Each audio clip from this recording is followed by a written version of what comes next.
तर तामिळनाडूच्या राज्यपालांवर संजय राऊतांनी टीका केली आहे। लोकभवनात लोकभावनेचा अनादर केला जातोय असं संजय राऊत यांनी म्हटलेलं आहे। तर मोठ्या पक्षाला सत्ता स्थापनेसाठी बोलवावं असं देखील खासदार संजय राऊत यांनी म्हटलेलं आहे।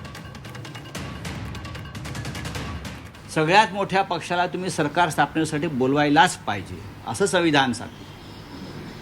आर्लेकर नावाचे जे राज्यपाल आहेत मूळचे गोव्यातले, तर लोकभवन नावाच्या जागेत ते बसतात, म्हणजे पूर्वीचं राजभवन ते नावाचंच लोकभवन आहे। तिथे लोकभावनेचा कायम अपमान केला जातो। 108 आमदार ज्या पक्षाचे निवडून आले आहेत तो सर्वाधिक मोठा पक्ष आहे। बाकीच्या इतर पक्षांना 60 किंवा 65चा आकडासुद्धा पार करता आलेला नाही। आमची भारतीय घटना सांगते की सर्वात मोठ्या पक्षाला सरकार स्थापनेसाठी आमंत्रण द्यायला पाहिजे।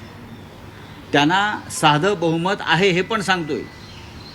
साधं बहुमत आहे आणि बहुमत सिद्ध करण्याची जागा राजभवन नसून विधानसभा आहे।